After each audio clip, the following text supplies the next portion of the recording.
KKB Papua pimpinan Tendius Gwijangge tampaknya kini memiliki saingan baru untuk menguasai Yahukimo.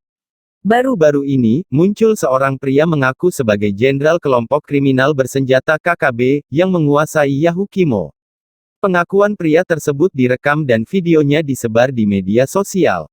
Video itu turut dibagikan juru bicara KKB, Sebi Sambom di akun Facebook pribadinya.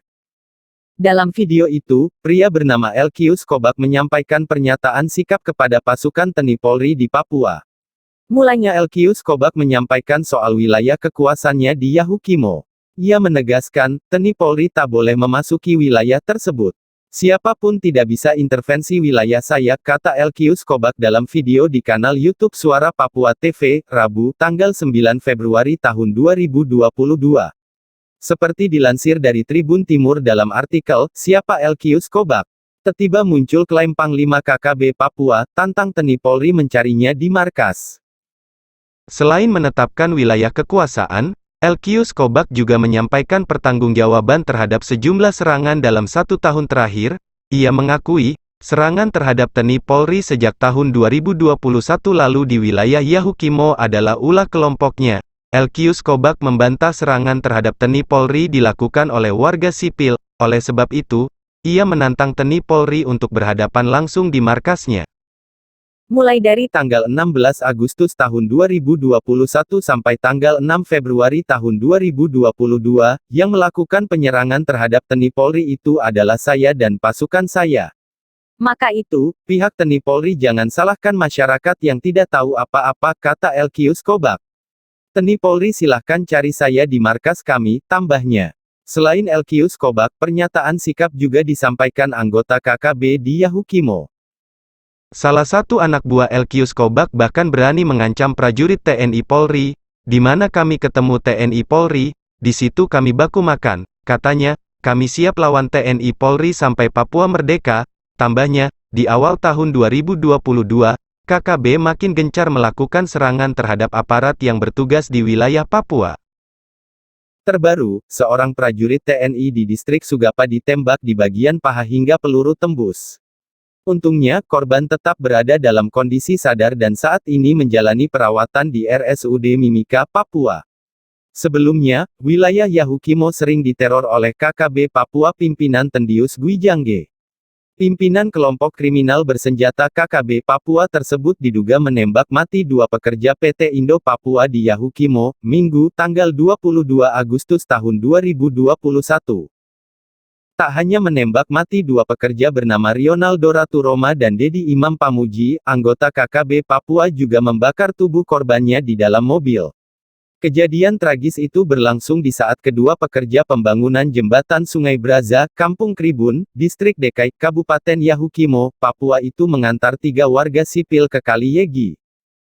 Menurut Kabid Humas Polda Papua Kombes Pol Ahmad Mustafa Kamal, kejadian berlangsung sebelum pukul 15 waktu Indonesia Barat.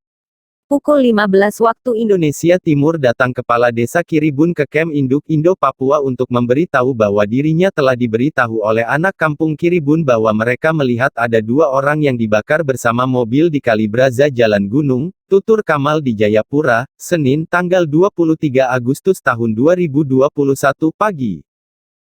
Kemudian saksi melaporkan kejadian tersebut ke Polres Yahukimo, dan diterima langsung Kasat Reskrim Ibda Roni Samori, sekira pukul 15.41 waktu Indonesia Timur. Selanjutnya, personil gabungan Polres Yahukimo, Brimob-Yon ABKO Polres Yahukimo serta tim Satgas Gakum Nemangkawi bergerak menuju lokasi kejadian. Pukul 17.43 waktu Indonesia Timur personil gabungan tiba di TKP. Didapati kendaraan jenis Hilux double cabin yang diduga milik PT Indo Papua telah hangus terbakar dan di dalamnya terdapat 2 korban yang hangus ikut terbakar, kata Kamal. Kamal lalu melanjutkan, tim mengamankan lokasi kejadian serta melakukan penyisiran. Kemudian, kedua jenazah dievakuasi ke RSUD Dekai untuk dilakukan pemeriksaan medis pukul 18.45 waktu Indonesia Timur. Sementara kasus ini tengah ditangani Satuan Reskrim Polres Yahukimo bersama Satgas Nemangkawi. Diduga setelah dibunuh, kedua korban dibakar bersama mobil yang dikendarainya oleh KKB, kata Kamal. Kapolda Papua Irjen Matius D. Fahiri, menegaskan hal serupa. Diduga setelah dibunuh, kedua korban dibakar bersama mobil yang dikendarainya oleh KKB, ujar Kapolda Papua Irjen Matius D. Fahiri, di Jayapura, Senin, tanggal 23 Agustus tahun 2021. Fahiri memastikan telah mengirim di Reskrimum Polda Papua Kombes Faisal Ramadhani untuk memeriksa lokasi kejadian. Ia menduga pelaku adalah KKB pimpinan Tendius Gwijangge yang dalam 1 minggu terakhir aktif melakukan aksi di DKI. Kalau itu berkaitan ke sana, kemungkinan itu ada karena kita belum secara detail melakukan penyelidikan. Saya biarkan teman-teman dari Polda, Polres, dan Nemangkawi untuk ke sana dan Pak Dirkrimum sudah sampai di sana, kata dia. Dari lokasi kejadian, polisi menemukan barang bukti berupa 1 buah anak panah, 1 unit ponsel, dan 1 unit mobil Hilux double cabin dalam kondisi hangus terbakar. Fahiri memastikan belum akan ada pengiriman pasukan pasca insiden tersebut karena sudah ada 2 peleton BRIMOB dan tim penegakan hukum Gakum Satgas Nemangkawi di DKI.